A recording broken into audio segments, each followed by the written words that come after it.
¿Qué tal, amigos? Bienvenidos, muy buenas noches. Hoy es viernes y estamos en compañía del licenciado Osvaldo Moreno Ramírez.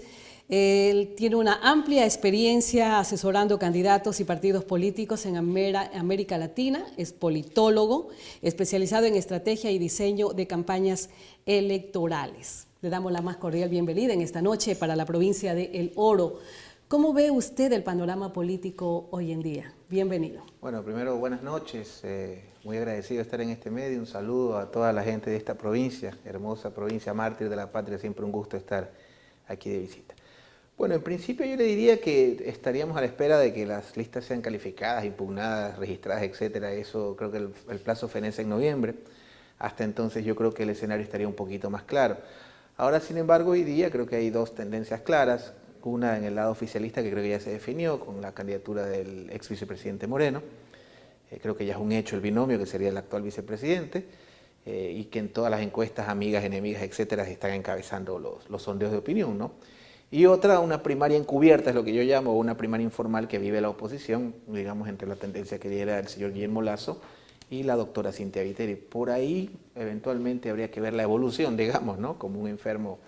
Bueno, no como enfermo, como un paciente, que creo que ha sido la oposición en estos últimos 10 años, pero sin embargo el electorado es impredecible. Yo no creo que el oficialismo tenga las cifras que tiene o que la oposición las tenga en función de solo por lo que las encuestas dicen. Esto es un proceso de larga data y una serie de acontecimientos y factores que determinan finalmente lo que los ecuatorianos al final del camino van a decidir, que son los mandantes, y su decisión debe ser siempre sagrada. ¿Cuál es la lectura que se puede dar usted como especialista en temas políticos?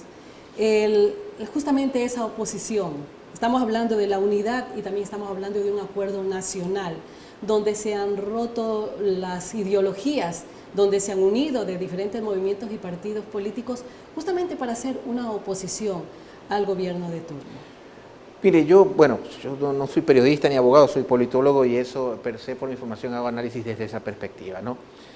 A mí me parece que el correísmo y el velasquismo son muy similares a nivel de movimiento político, ¿no? Y hago la comparación con el velasquismo por la oposición que ambos tuvieron. Creo que ha sido institucional. En el velasquismo la oposición eran las Fuerzas Armadas, y en el correísmo, mi visión, hablo a título personal, creo que la oposición ha terminado siendo la prensa privada. Digamos que los medios independientes, y no los estoy jugando por eso, estoy analizando los actores. Me parece que ante la carencia de una oposición que haya calado con fuerza, y eso se refleja en los resultados electorales, al menos en las elecciones de orden nacional, no seccional, me parece que la oposición terminó siendo consolidada desde una institución que es la prensa privada. Si eso es bueno o malo, eso es otro debate, pero sin embargo, dentro de ese contexto donde creo que el opositor mayor del oficialismo es la prensa, me parece que la oposición todavía no se consolida. Una elección se gana y se pierde por los errores y aciertos que tú cometes, ¿no?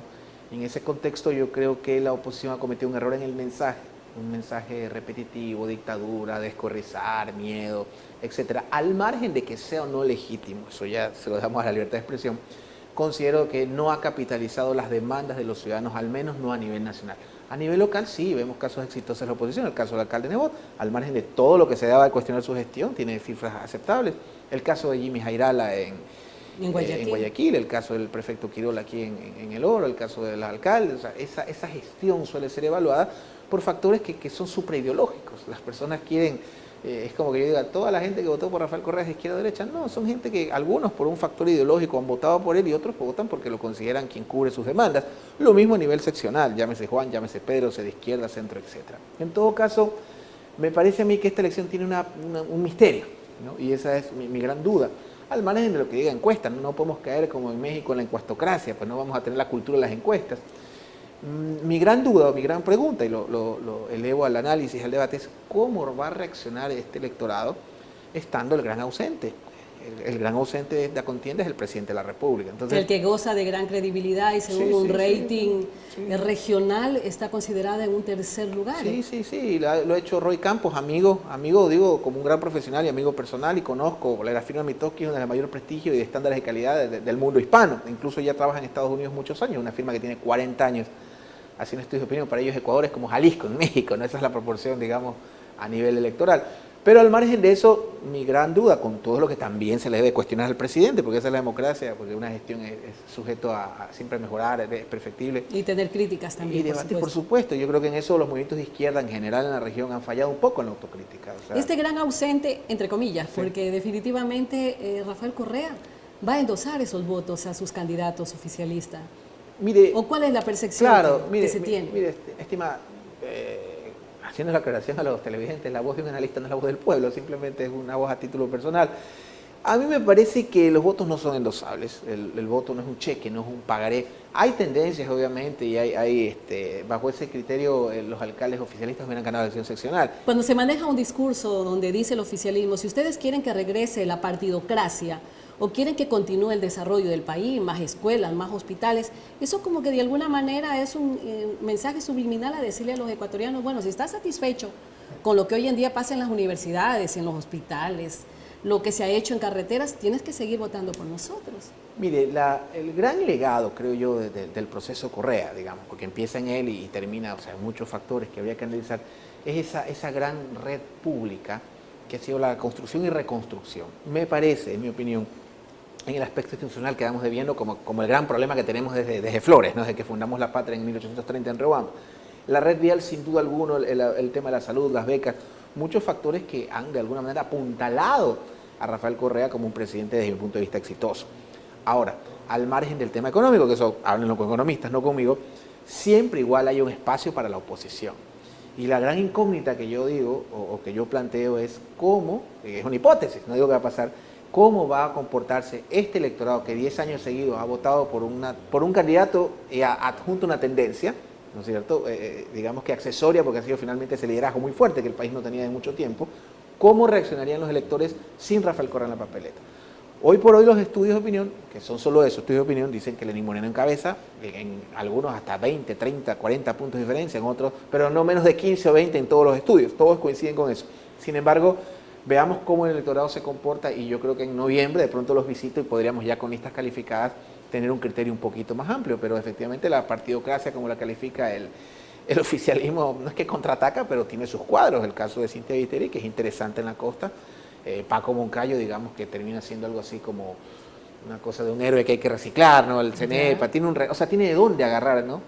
Pero en todo caso, si la oposición continúa, sea la partidocracia o el señor Lazo, quien sea, con ese mensaje negativo, con ese mensaje de dictadura, de descorrizar. ¿Usted considera que ese es el error de la oposición? Sí, porque la libertad no es una demanda ciudadana. O sea, si usted pone un estudio de opinión pública, porque no solo las encuestas son para adivinar quién gana o quién pierde, hay muchos factores que investigar. Por supuesto, y muchas de esas encuestas también son manipuladas, ¿no? Mire, las encuestas son como los rumores. Y dan los resultados del candidato que cancela o paga esa encuesta. Y no es legítimo, ¿eh? Yo le cuento algo, yo creo que es un producto que alguien lo vende a un cliente, pero eso hay que hacérselo saber a la ciudadanía. ¿Y qué tan ético es también los resultados? Mire, yo creo que las encuestas son como, y conozco encuestadores muy honestos, amigos, colegas, yo no soy encuestador por si acaso, pero consultores.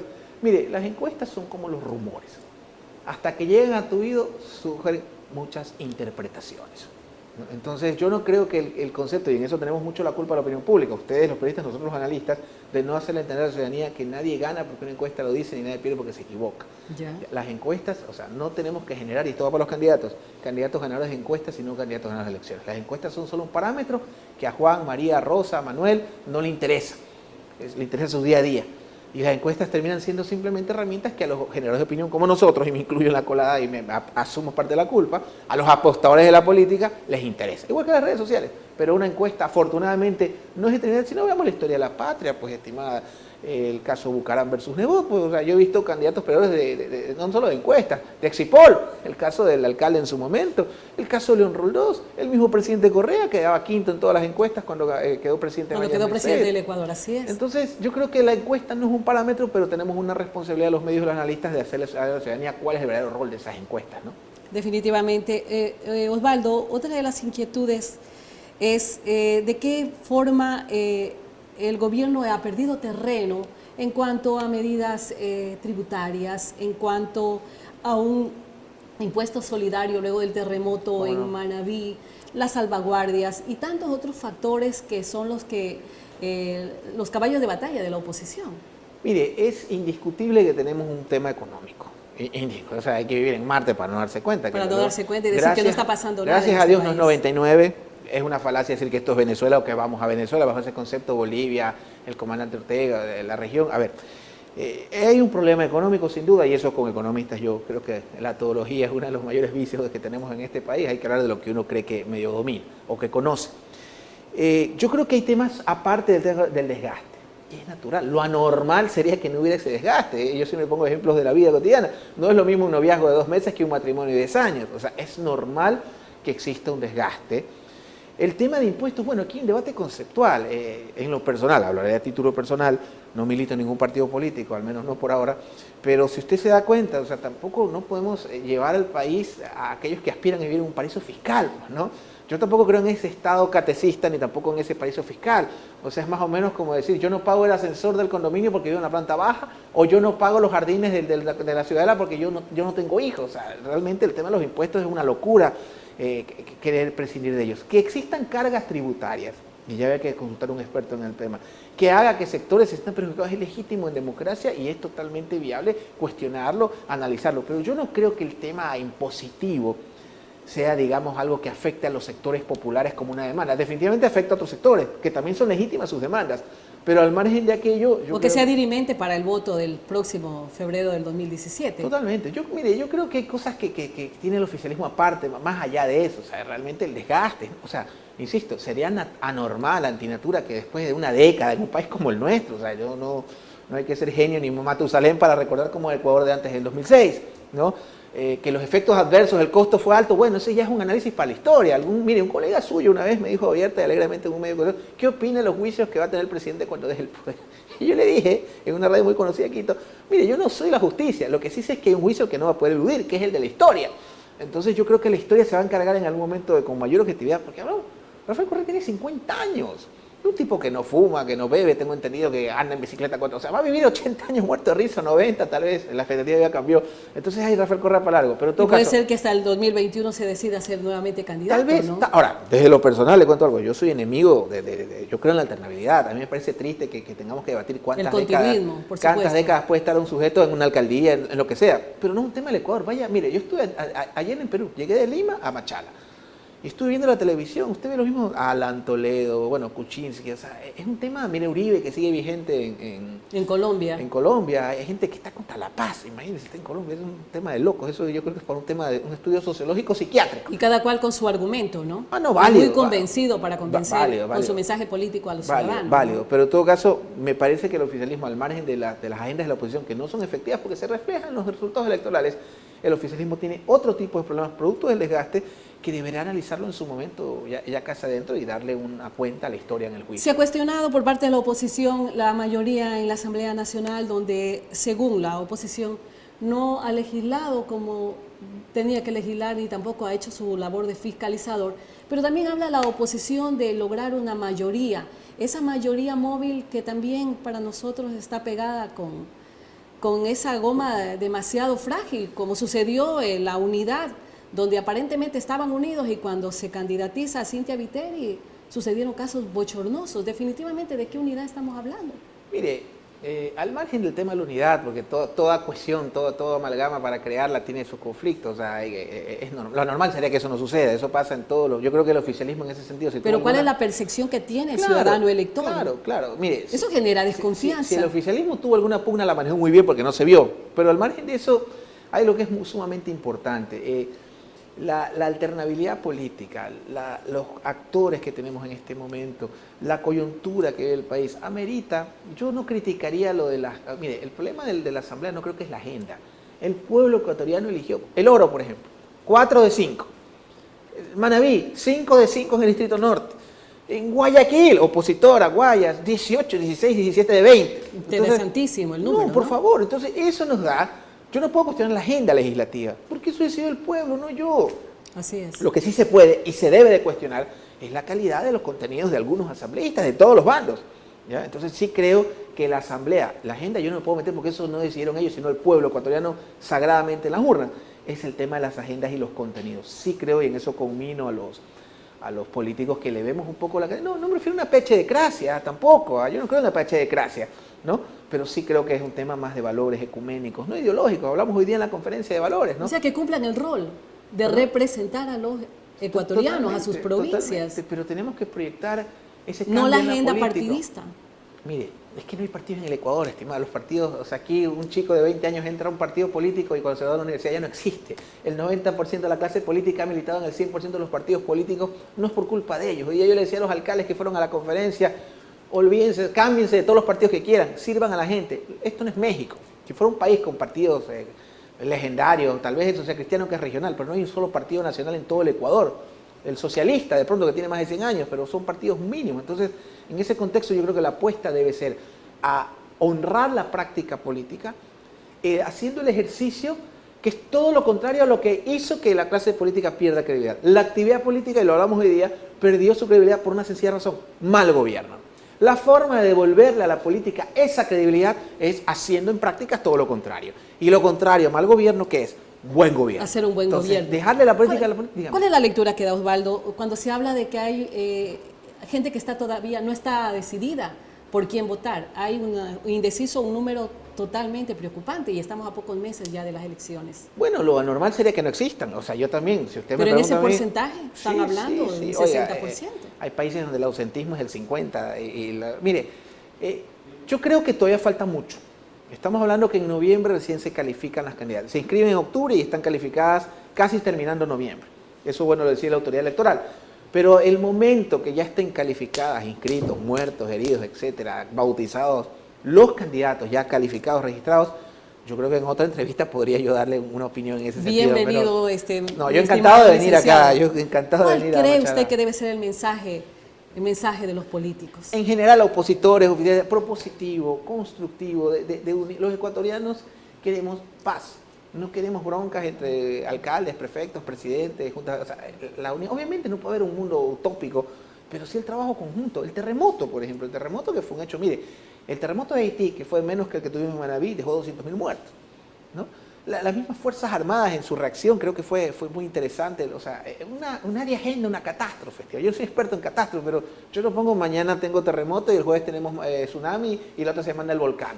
O sea, son cosas que no se agendan. Entonces nos tocó a los ecuatorianos, en eso yo apoyo estrictamente a las medidas, porque es el gobernante, no porque Rafael Correa es de izquierda, centro, transgénero, lo que sea, porque hasta eso es una forma de pensar político, sino porque había que el Estado es el encargado de llevar el control de las emergencias, si no sería un caos, pues, señor. Los mismos expertos chilenos que no trajo el gobierno, que trajeron algunas ONGs, decían que el indicado para llevar la emergencia era el Estado, tiene que ver el control del Estado. Entonces, las medidas que nos han costado a todas, tuve que pagar, yo soy independiente, un 14%. a buena hora, porque Manabí lo merece, mañana puede ser el oro, Dios no quiera. Así es. Ustedes sufrieron otro tipo de tragedia, ustedes sufrieron, hoy día lo hablamos en la conferencia, una invasión, Santa Rosa quedó sobre escombros por una invasión extranjera. Bueno, eso ya pasó, pero siempre hay que recordarlo. Entonces, el espíritu de solidaridad es lo que motivó a todos los ecuatorianos. Para cerrar Y fue una experiencia fuera de serie, ¿no? Así es.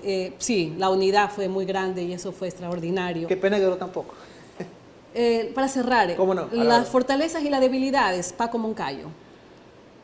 Fortalezas es un hombre que uno puede creer que es sabio por su edad, digamos, ¿no? O sea, por eso por ahí bien proyecta la sabiduría, el tiempo.